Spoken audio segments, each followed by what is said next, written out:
जय गुरु. जय गुरु. जय गुरु. जय गुरु. जय गुरु. जय गुरु. जय गुरु.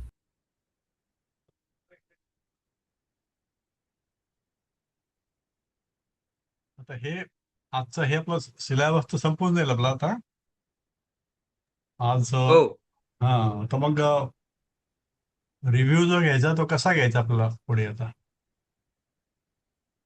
सुरू करायचा का? मला वाटतं सर, एखादा हा, आठवड्यामध्ये जाऊ द्या. जाऊ देऊ का? ओके. याच्याकरता की ते जे तुम्ही पेपर्स दिलेले आहेत ना, ते काही सोडून बघायचे. हा ते आम्ही अजून म्हणजे मी तरी प्रयत्न केला नाही अजून, नाही नाही, बाकी ठीक आहे ना, काय लोकांनी हरकत केले असतील कदाचित. नाही, काय हरकत आणि परीक्षेच्या जवळ जितका सराव होईल तेवढं जास्त चांगलं पडेल म्हणजे हा, असं काय वाटतं. हरकत नाही. 8 दिवसांनी करता येईल ना. तोपर्यंत जेवढं होईल तेवढं करायचं. मी पण माझ्याकडून जेवढी उत्तरं काढतो तेवढी उत्तर काढून ठेवतो. म्हणजे मग ते मग कम्पेअर करून पर्टिक्युलर काय होतं, ते वेळखाऊ जे आहे ते ट्रान्सलेशनच आहे. नंतर जे आहे ते हो, इतर गोष्टी त्या मानाने सोप्या आहेत. हो, आणि हो, कुठे ते गाळलेले शब्द भरावून आलं तर ते ऐन वेळेला आपल्याला ते आठवलं पाहिजे, एवढंच काय. हो, की तसं अवघड नाही. मग ते हे जे आहे सुभाषित लोकोक्ती हे लिहू शकतात जनरल याच्यावरती, परसेप्शनवरती. हो. पण ते पुष्कळ आहे. 15 30 सुभाषित आणि हा, 20 40 त्याला वेळ लागत नाही एवढा काही. लोकोक्ती. एका दिवसात होतात ते सुभाषित. एका दिवसात लोकोक्ती. कारण त्यात मॅटर फारसं नसतं. आपल्याला माहिती आहे, आपल्याला ते वाचलेलं असतं, आपण चर्चा केलेली असते आणि चर्चा केलेलं विसरत नाही आपण शक्यतो. हो, त्यामुळे काय होतं की ते आठवतं आपल्याला, अरे हो आपण असं बोललो होतो, अशी चर्चा झाली होती.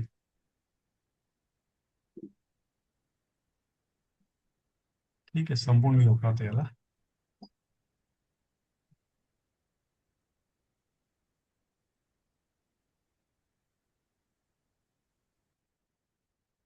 तर आपण 19वा काल बघत होतो. अपंथानम तु गच्छंतम सोदरो अपि विमुंचती. तर आपण ते सोदरो म्हणजे स उदरो, सोदर किंवा स उदर, सहोदर ज्याला म्हणतो आपण. सहोदर म्हणजे सह उदर, म्हणजे एकाच आईच्या पोटामधून जन्मलेले, म्हणजे बंधू, भाऊ बहीण.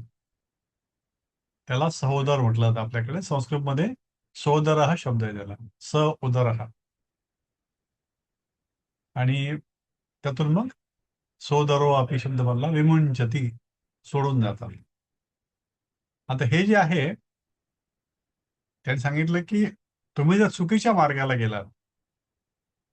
चुकीचा मार्ग म्हणजे काय, की समाज मान्य नसलेला मार्ग किंवा राज्याच्या कायद्याला मान्य नसलेला मार्ग म्हणजे चुकीचा मार्ग, किंवा शरीराची किंवा मनाची किंवा बुद्धीची हानी करणारा मार्ग, याला म्हणायचं की चुकीचा मार्ग. मग असं जेव्हा जातो कोणी माणूस, किंवा दिसतंय की या ठिकाणी शरीराची हानी होते, हा विचार वाईट मार्गाला जातोय, हा मनाने जाता दुर्बल होणार आहे, याची बुद्धी आता कामातून जाणार आहे, असं जेव्हा दिसतं, त्यावेळेला काही वेळेला जे सहोदर असतात, जे मित्र असतात, ते सांगून समजून करतात की बाबा तू असं करू नको. पण तो जर ऐकत नसेल आणि त्याच मार्गाला वारंवार जात असेल, तर मग त्याचं साथ सगळेजण सोडून देतात, त्याची मदत जी आहे कोणी करत नाही. मग असे सहोदर, बंधू, मित्र त्याला विमुंचती, सोडून देतात. मग तो एकटा पडतो, त्याच्यासोबत कोणी असत नाही. अनेक व्यसनाधीन लोकांचं हेच भवितव्य असतं. पण ते त्या व्यसनामध्ये एवढं गुंतलेले असतात की ते त्यातून बाहेरही पडू शकत नाही. जसं एक सतत दारू पिणारा एक होता आमच्याकडचा ऑफिसर. त्याला एकदा डॉक्टरने विचारलं की बाबा तू आता बंद कर, बाजूला खूप झालं, आता किती पिणार, तू जास्त जगणार नाही असं केलं तर. मग त्याने विचारलं की डॉक्टरला की तू, मी जर नाही पिलो तर किती दिवस जगेन म्हणे मी. तर तो म्हणतो की वर्ष 1.5 वर्ष जगाल म्हणे. आणि जर पित राहिलं तर किती वेळ म्हणे, 6-7 महिने. जाऊ द्या म्हणे, पिऊनच मरतो म्हणे मी. आणि त्यानंतर 4-5 महिन्यामध्ये गेला तो. आमच्या जवळचा मित्र होता. पण म्हणजे हे अशी ही जी व्यसनाधीनता आहे किंवा शरीराच्या मनाच्या बुद्धीच्या मार्गाने चुकीच्या गेलो आपण किंवा समाजमान्य नसलेल्या गोष्टी आपण करत गेलो, इमॉरल गोष्टी करत गेलो, तर कालांतराने तुम्ही एकटे पडता, सोबत कुणीही राहत नाही. हा या लोकोक्तीचा अर्थ. तर शेवटची जी आहे लोकोक्ती, आंबुनो बिंदुर अल्पोती शुक्तौ मुक्ताफलम भवेत. आंबू म्हणजे पाणी, आंबुनह म्हणजे पाण्याचा, बिंदू म्हणजे थेंब, बिंदू म्हणजे थेंब, अल्पह म्हणजे छोटासा, अपि सुद्धा, पाण्याचा एक छोटासा थेंब सुद्धा, शुक्तौ, शुक्त म्हणजे शिंपलं, शिंपल्यामध्ये जेव्हा पडतो त्यावेळेला त्याचं काय होतं, मुक्ताफलम भवेत, मोती होऊ शकतो, होतो. म्हणजे पाण्याचा थेंब एखादा जर एका तव्यावर पडला, जळून जातो. कमळाच्या पानावर पडला किंवा कुठल्याही एखाद्या पानावर पडला, तर दवबिंदू म्हणून जोपर्यंत सूर्याची किरण प्रखर होत नाही तोपर्यंत तो चमकतो चांगला. जमिनीवर पडला, जमिनीच्या मातीमध्ये मिळून जातो आणि जमिनीची क्षमता वाढवतो. विहिरीमध्ये, नदीमध्ये पडला तर माणसांच्या, प्राण्यांच्या, वनस्पतींच्या कामाला येतो. तसं वेगवेगळ्या ठिकाणी पडला तर वेगवेगळे तिचे परिणाम होतात. त्यानुसार त्याचं महत्वही असतं.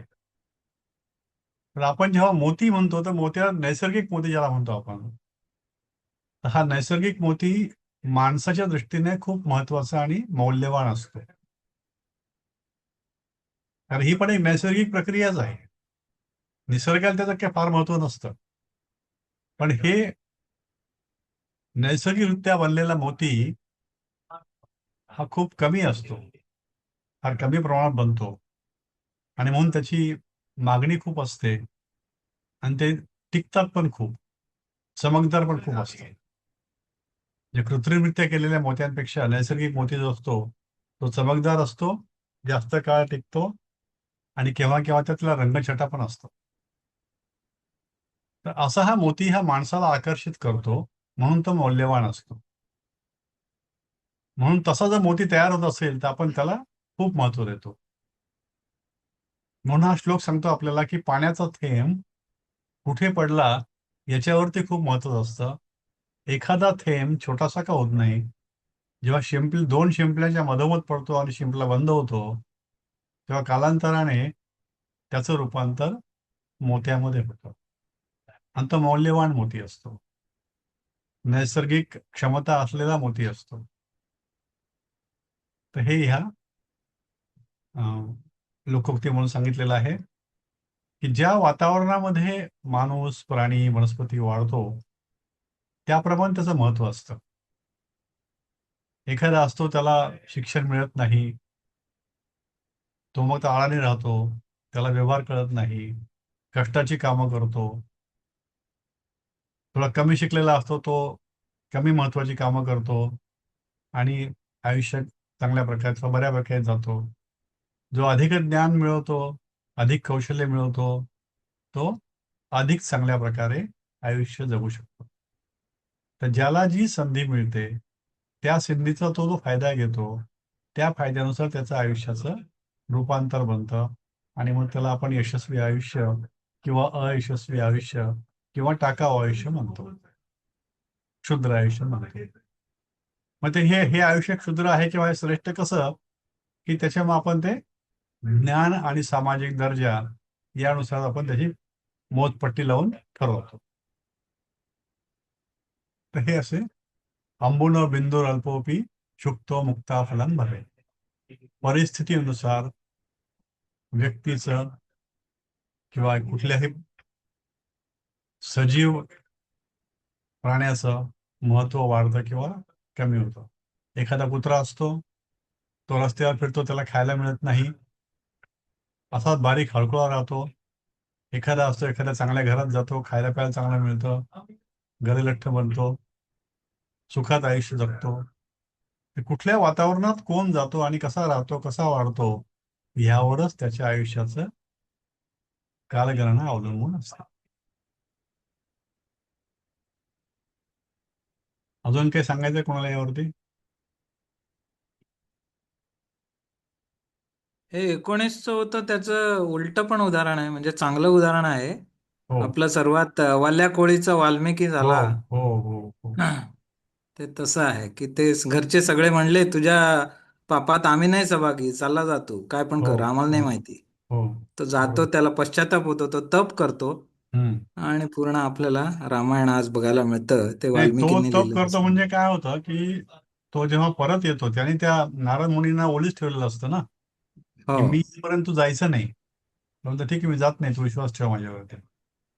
मग जेव्हा तो तिथून निराश होऊन घरून येतो त्यावेळेला तो म्हणतो की तुमचं म्हणणं बरोबर आहे, माझ्या पापाचा वाटेकर व्हायला कोणी तयार नाही, मी आता काय तयार करू? नाही. त्याच्यावर तू बस तप कर, हम्म. तपश्चर्या केल्या तुझ्या फरक पडेल, तू चांगला होशील. तू मग त्यांच्या सल्ल्यानुसार तो मग पुढे तपश्चर्या करतो. म्हणजे की हे जेव्हा विमुंचती होतं, सोडलं जातं, त्यावेळी हो सुद्धा तुमच्या सोबत कोणी चांगला व्यक्ती आला, चांगली व्यक्ती आली तर आयुष्य तर ते बदलतं. चेंज होतं. हा.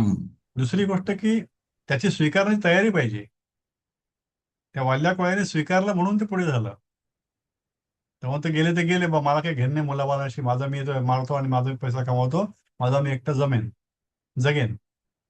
त्यावेळेला काय केलं असतं मग? नारद मुनी तरी काय करणार होते? हो हे कसं शेवटी त्यांनी ते स्वीकारलं म्हणूनच पुढे जाऊ शकला. पुढेच आपलं रामायण मिळालं. हो बरोबर. रामायण घडलं ते पुढे. तुमच्या ऑफिसरने कुठे सोडली दारू?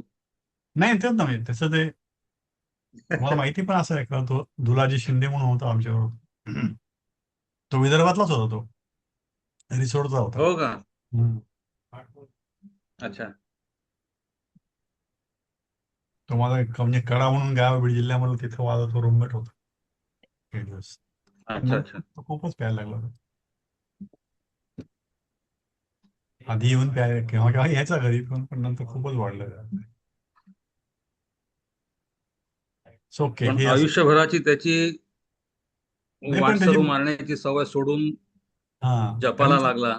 हा ते तो जरा स्वीकारला पाहिजे. म्हणजे आयुष्यातला बदल जो स्वीकारतो तो मग कदाचित हम्म. बदलतो पुढे. तयारी पाहिजे तशी, की जे झालंय झालं, इथून पुढे नको आता.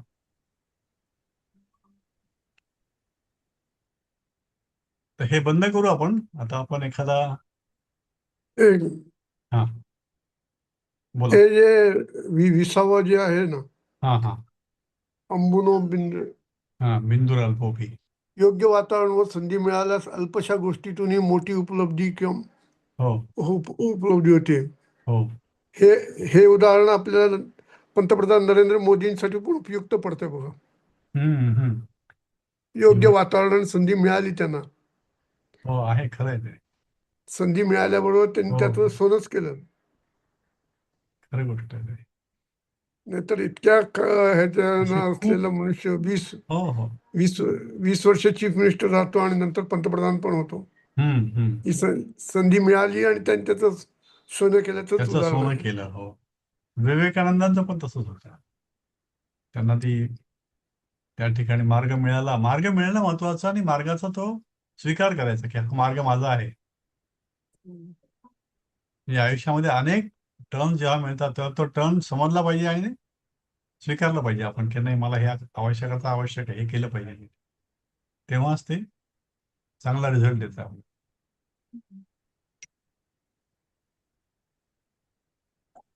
सर आपला क्लास वेळेत सुरू झाला का? हो का?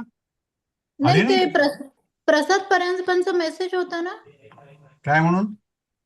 की 15 मिनिटं उशिरा सुरू होईल. मग त्यांचा सकाळचा असतो क्लास तो. ओ अच्छा, तुमच्याकडे सकाळी.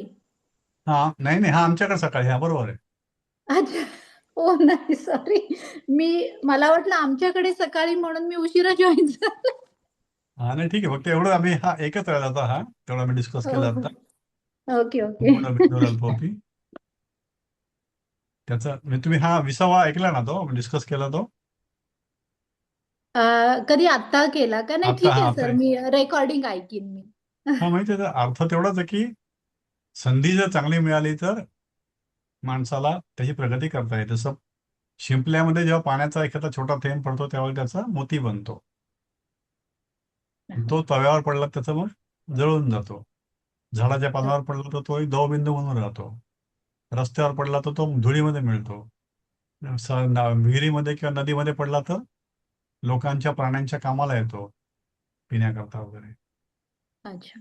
तसं ते कुठे त्याची जोपासना होते पाण्याची किंवा तसंच माणसाची जोपासना कशी होते त्यावरती त्याचं व्यक्तिमत्व अवलंबून असतं. असं याचं. तर आता आम्ही हे ठरवत होतो की हे संपल्यानंतर तसं टेक्निकली आपला अभ्यास संपलाय आज. मग आता आपण पुढे रिव्हिजन करण्याकरता काय करायचं याच्यावरती मला तुमचं मत पाहिजे, म्हणजे आपण त्याप्रमाणे प्लॅन करून घेऊया. एक सूचना अशी की जसं तुम्ही तुम्ही दिलेलं पेपरच सोडवायत.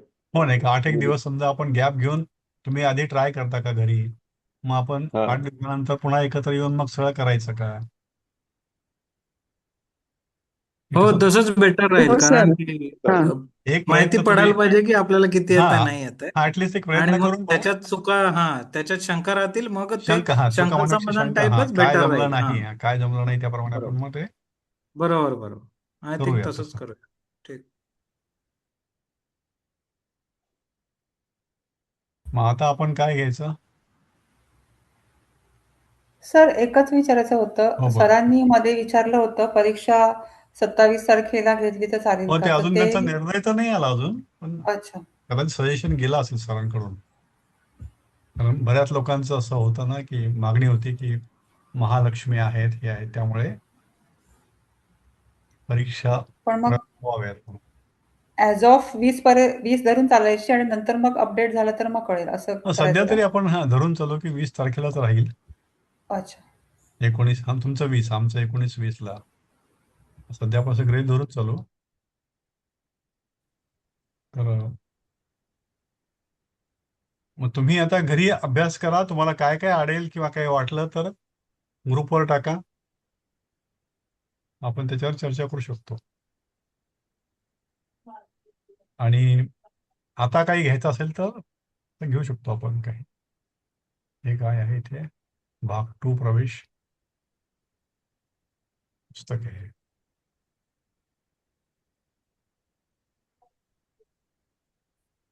भाग 3 रिसेंट झालाय, भाग 2 ला बरेच दिवस झाले ना. हम्म.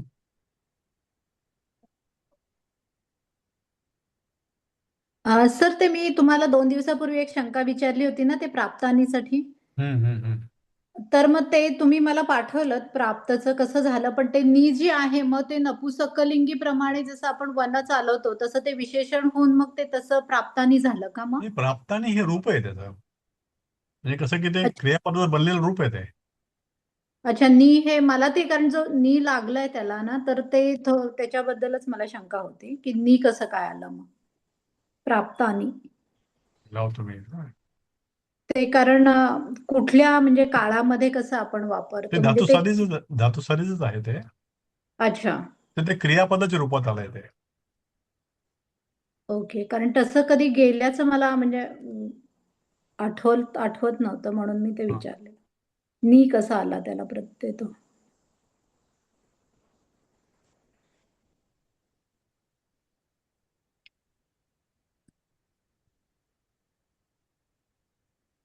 तर मला एक विचारायचं होतं. हा हा तर इकडे ना आपल्या ह्याच्यामध्ये सांगितलं नाही मला माहिती, पण एक हे दिलंय बघा, सौख्यम स्वास्थ्यम चोपपद्यते हम्म, हम्म. असं दिलंय. आता लेसन बघते मी कुठला आहे तो. अपुरा तर तुम्ही विचारलं परवा कोणत्या याचं होतं ते, दुसऱ्या पाठातलं होतं का ते, दुसऱ्या पुस्तकातलं आहे का तिसऱ्या? अं, ते तृतीय पाठ भाग 2 तृतीय पाठ भाग मधला 2चा आहे का ते? अच्छा. हा.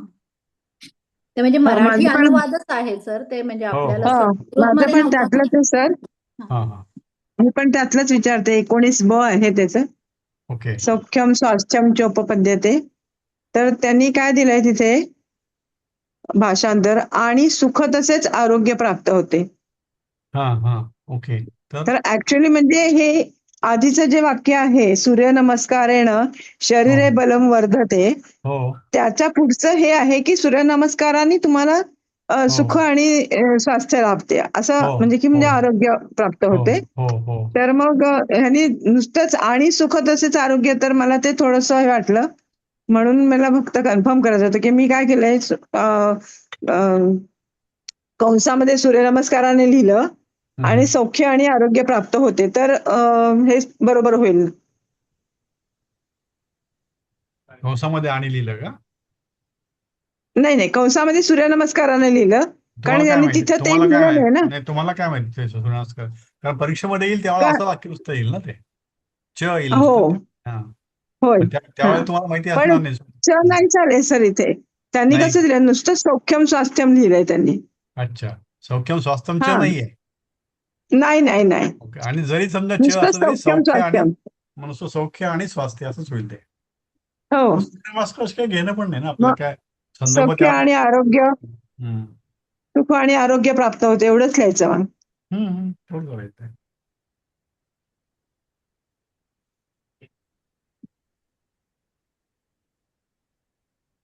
हे दिसतंय का तुम्हाला हे?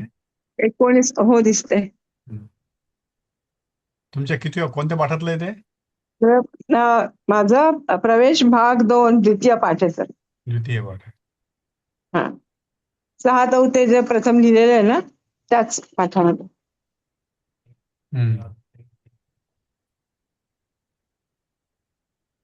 ब्राह्ममुहूर्त अभ्यंग, उठवावे. हा ह्याच्या पुढचं सर, 19 आहे त्याच्यात. अच्छा, याच्यातलंच का? यातलंच. श्रेष्ठ व्यायाम सूर्यनमस्कार. हा, त्याच्या पुढचा पुढे सर, शरीरम बलम सूर्यनमस्कारेण वर्धते नंतर. शरीरे बलम वर्धते. हा हा, ह्याच्या सौख्यम पुढचं आहे बघा. स्वास्थ्यांचे उपपद्यते. हे आहे ना, च आहे ना ते. हा हा, च तिथे आहे, बरोबर. मग ते उपपद्यते म्हटलं मी, पण च विसरले. पण मी लिहिताना सुख आणि आरोग्य असं नाही, पण लिहिलं. हे सुख तसं आणि आरोग्य इथं परत आणीची गरजच नाही इथे.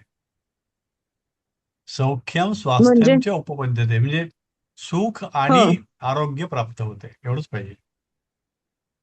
हा, मी तेच लिहिलंय इथे, सुख आणि नाही आरोग्य प्राप्त होते.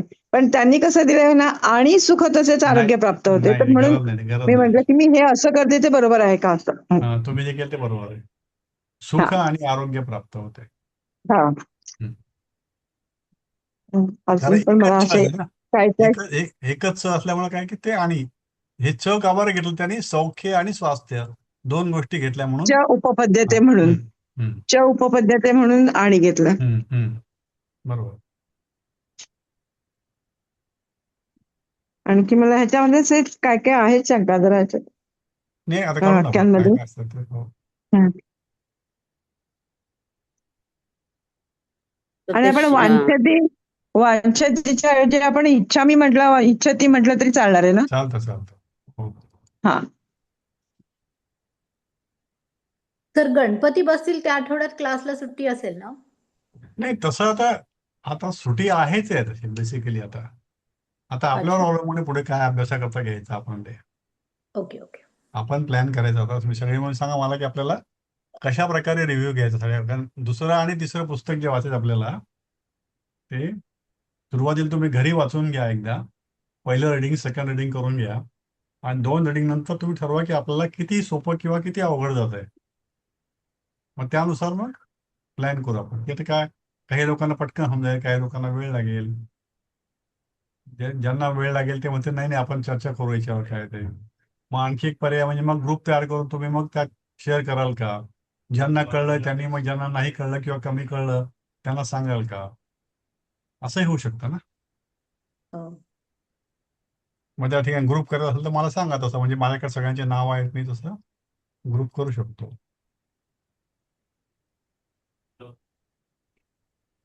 ग्रुप करताना मग कसं की संध्याकाळची म्हणजे दुसरी बॅच जी आहे अमेरिकेतली, तिचा पण विचार करता येईल. किंवा मग ती जुनी बॅच जी आहे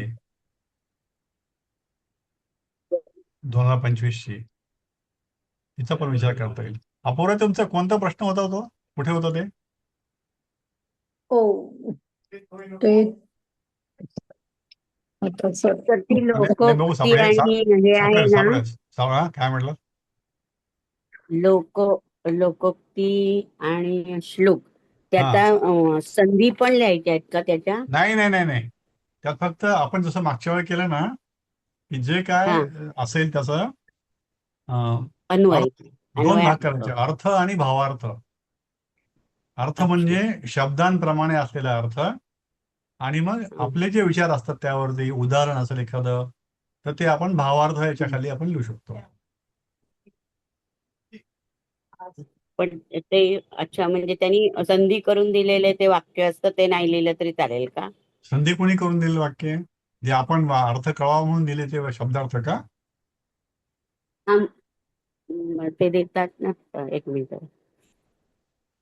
नाही, कुठे दिलं आपण? मी हे दिलं त्यात आहे का ते? नाही नाही नाही. याच्या हा म्हणजे तुम्ही दिलेल्या ह्याच्यात हा, मी हा जे ते शब्दार्थ दिले आहेत पाठवले ना, त्याच्यात दिले. हा हा, हा.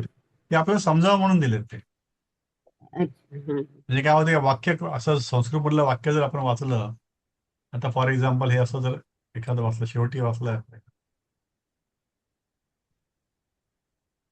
नियतम कुरु कर्म त्वं कर्म ज्यायो ह्य कर्मणः शरीर यात्रा पीच तेन प्रसिद्धेद कर्मणः. असं नुसतं वाचलं तर काय होतं, जेव्हा की आपल्याला मग ते तुकडे कुठे पाडायचे, कुठे काय शब्द आले. आता इथे या ठिकाणी संधी वगैरे घेतला हा, ही अकर्मणः प्रसिद्धेत अकर्मणः. मग हे आपल्याला जमलं की शब्दार्थ या ठिकाणी दिलेत ते. हे फक्त आपल्याला कळावे म्हणून दिलेत, याचा अर्थ कळायला सोपं जावं म्हणून. हे आपल्या परीक्षेत लिहायचे नाही. परीक्षेमध्ये काय लिहायचं आपल्याला? जर आपण करू शकलो तर हे अन्वय करायचंय. अन्वय करायचं म्हणजे काय करायचं? याच्यामध्ये कोण कर्ता आहे ते बघायचं, कोणतं क्रियापद आहे बघायचं. कर्ता सुरुवातीला आणि क्रियापद शेवटी, आणि मग मधले जे शब्द आहेत ते आपण अशा प्रकारे मांडायचं की ते वाक्य बनेल. त्वम नियतम कर्मम कुरु, तू शास्त्रविहित कर्म कर. अकर्मणः हि कर्म यायाः. कारण कर्म न करण्यापेक्षा कर्म केलेलं चांगलं. ते शरीर यात्राचे अपि कर्मणः न प्रसिद्धेत. जर तू कर्म केलं नाही तर तुझे शरीर कार्य सुद्धा चालणार नाही. म्हणजे असं जर करता तर अन्वय करायचा, त्यानंतर असा अर्थ लिहायचा, आणि ह्या अर्थानंतर तुम्हाला काही वेगळं अजून द्यावं वाटतं काही भावार्थ याचा, मला याच्यावर मला हे कळलं, काही वेगळे उदाहरण तर ते द्यायचं. हे शब्दार्थ किंवा असे संधी विग्रह हे कुठे द्यायचे नाही, त्याची काही अपेक्षित नाही येते आणि गरज पण नाही काही. करता आला तर अन्वय खूप चांगलं, नाही तर किमान अर्थ आणि भावार्थ एवढ्या दोन गोष्टी द्यायच्या. अर्थ म्हणजे शब्दाच्या प्रमाणे अर्थ, भावार्थ म्हणजे आपल्याला समजलेला अधिकचा अर्थ. कारण या परीक्षेला 2 पेपर असतील ते एकाच दिवशी द्यायचे असतात का? एक हो, म्हणजे सकाळी एक आणि दुपारी एक, आणि वेळ किती असतं मग ह्याला? 2-2 तास.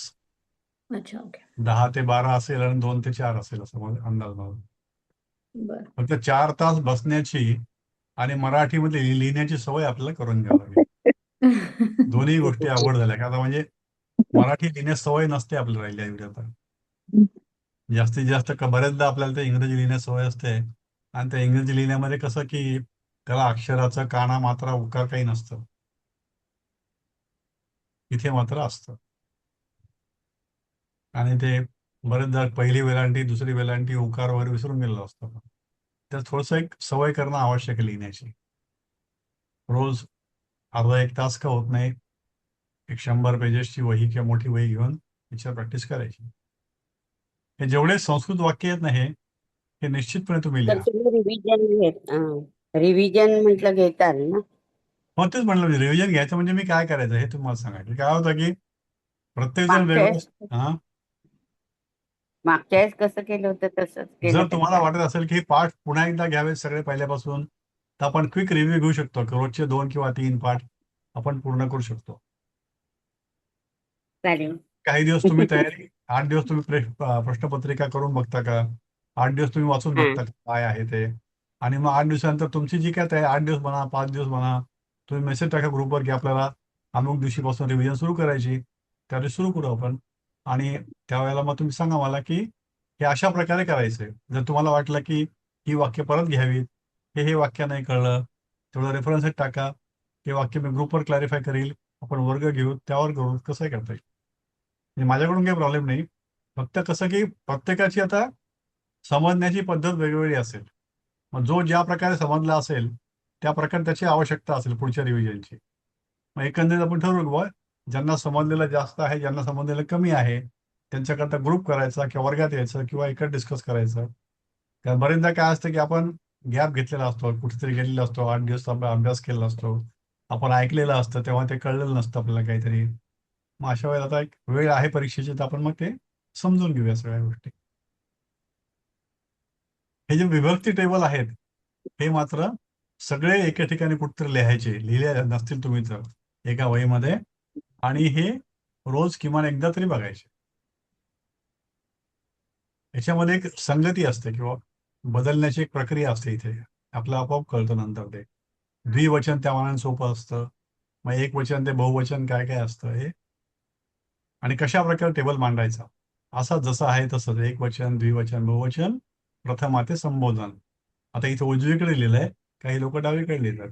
हे डावीकडे लिहायचं, एक वचन, द्विवचन, बहुवचन लिहायचं आणि मग पूर्ण लिहायचं.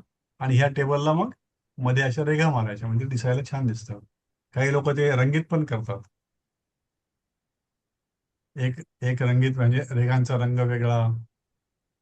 जेव्हा जेव्हा जसा वेळ पुरेल त्याप्रमाणे प्रत्येकजण ठरवलं. शब्दार्थ जे नवीन असतात ते विसर्गवाले वेगळे, विसर्ग नसलेले वेगळे असे लिहून काढा. मग त्या ठिकाणी लिंगाप्रमाणे घ्या, पुल्लिंगी कोणते, स्त्रीलिंग कोणते, ते तुम्हाला कळतं संदर्भाने. आता ही क्रियापद ही हाताखालून जाणं आवश्यक आहे. एकदम हाताखालून गेलं म्हणजे काय लक्षात राहतं लिहिलं की. यामध्ये हे जे टेबल आहेत हे टेबल सगळे फक्त माहिती करता आहेत. ह्या टेबलचा परीक्षेशी काही संबंध नाही. हे फक्त की आता हे वाक्य आहे, कवी सूर्यास्त समयस्य सौंदर्यम दृष्ट्वा काव्यम करोती.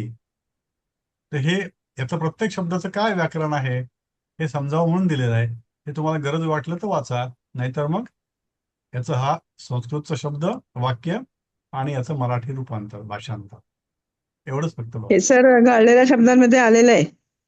कवी येतं. ही सूर्यास्त हो, येतं समयस्य. येतं. हो. कुठलंही काही हा. होत नाही. त्याचं काय त्याला हा. बंधन काहीच नाही. फक्त ही वाक्य जी आहेत ना, हम्म. ही आपण लिहिली म्हणजे आपल्याला त्या ठिकाणी लक्षात राहतं की या ठिकाणी हे आहे. काय ते तर अजून एका वाक्याचं मला विचारायचंय. हा देवे ही अब्धे हे हा चतुर्दश रत्नानी प्राप्तानी. तेच ना, ते पाहतं ते नाही त्यातलंच पुढचं ते. तो आपण हा. परत विचारलं ना आता तिसऱ्या हेच भागातलं. विचारलं का? हा प्राप्तानी जे आहे ना ते तिस- प्राप्तानी म्हणजे कारण एखाद्या टेबलमध्ये सर त्यांनी ते विशेषण म्हणून दिलंय ना, म्हणून मी मगाशी विचारलं की मग ते वनम प्रमाणे ते नपुसकलिंगी आहे तर ते प्राप्तानी वनानी सारखं ते प्राप्तानी झालं का? प्राप्तानी दुस- बहुवचन आहे ते. हा बहुवचन त्यांनी विशेषण नपुसकलिंगी प्रथमा बहुवचन असं दिलंय. 19 नंबरचं आहे ना ते. 2 नंबर येतं सर तर ह्याच्यात. मराठी अनुवाद मधलं दुसरं.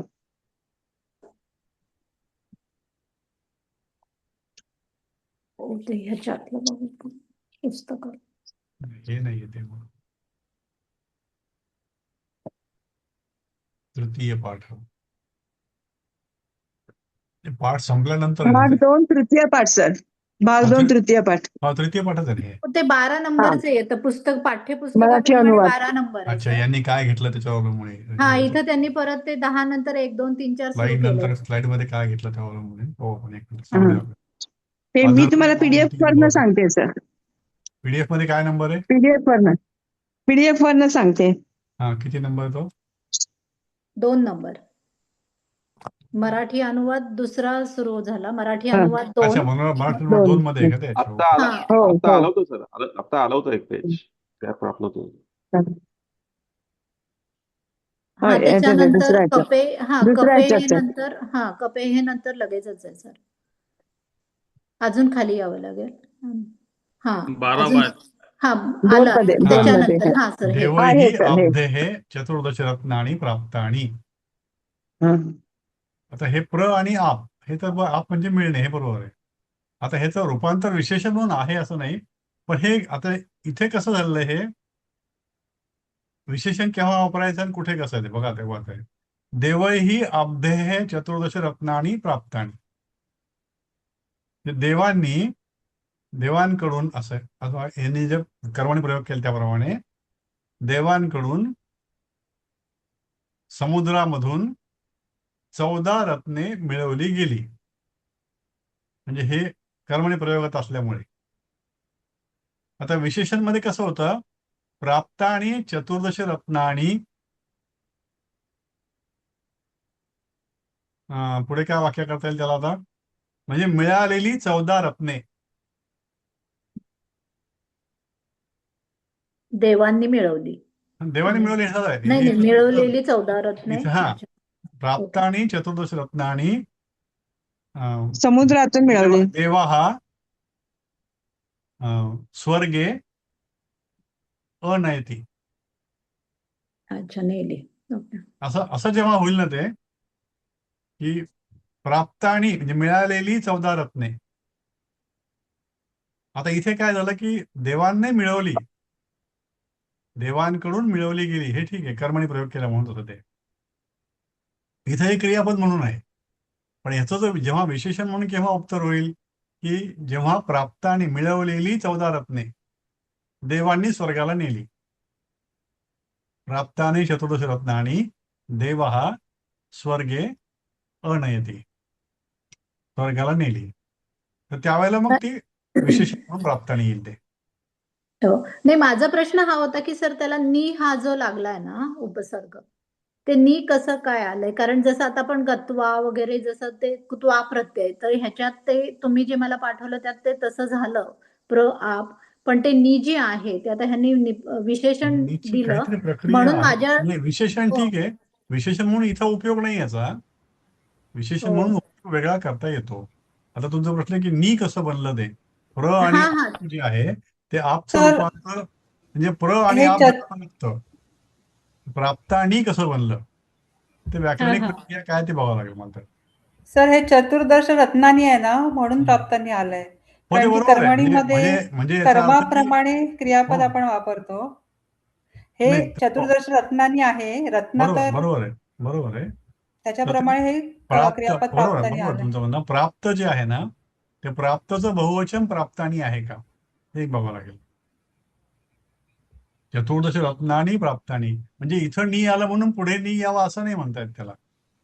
म्हणजे चतुर्दश रत्नानीचं हे 14 रत्न झालं. मग प्राप्त जे आहे प्र आप, प्राप्त जेव्हा झालं, प्र आपचं रूपांतर जेव्हा प्राप्त मध्ये झालं तेव्हा प्राप्तानी कसं बनलं हे महत्वाचं. हे प्राप्तानीचं तर पण रूपांतर. साध्या भाषेमध्ये जर आपण देवांना समुद्रातून 14 रत्ने प्राप्त झाली, हे पण चुकीचं होणार नाही असं मला वाटतं. कारण की हा, त्यांनी त्या चार्ट मध्ये पण त्यांनी प्राप्तानीचं प्राप्त झाली असंच दिलेलं आहे. पण ते तसा मग हा ऍक्च्युली कर्मणी प्रयोगच आहे का असं मला विचारायचं. नाही, आणि कर्मणी मग हे प्रयोग दिलं काबर तर आहे ते. चुकीचं होईल का? नाही, बरोबर आहे. हे काबर हं. कर्मणी प्रयोग आहे. इथं हा कर्ता आहे देवैहि, हा, हे तृतीयेमध्ये म्हणजे आहे. देवांना पण होऊ शकतं ना सर, हा, म्हणजे अनेक देवांना म्हणतो ना आपण देवांना त्याचं. प्राप्त झाली. हा, म्हणजे हे सगळ्यात सोपं देवांना होईल ना प्रयोग. समुद्राकडून किंवा समुद्रातून 14 समुद्रातून रत्ने 14 झाली. रत्ने प्राप्त झाली. हं. म्हणजे हे पण बरोबर होईल. होईल ना, बरोबर आहे. हा, मेन ओके हे सर. की देवई ही तृतीय आहे, म्हणजे कर्ता जो आहे तो हो, तृतीय तृतीय. बरोबर, तृतीय आहे. म्हणून कर्मणी प्रयोग आहे हा. हा, कर्तरी प्रयोग नाही हा. ओके. म्हणजे देवांना समुद्रातून 14 रत्ने प्राप्त झाली असं आपण म्हटलं तर तो कर्तरी प्रयोग होईल. हो, हा, होय. कर्त्यावरती ओके. अवलंबून सगळ्या गोष्टी आहेत. हा. कारण त्यांनी इथे नपुसकलिंगी विशेषण दिल्यामुळे मी हो, बरोबर अंदाज आहे. बांधला की नपुंसकलिंगी आहे ते, बरोबर आहे. हा, की ते वनम प्रमाणे चालून ते प्राप्तानी झालं असं मला वाटलं असेल, मी बहुवचन. तुम्हाला बघून सांगू शकतो कारण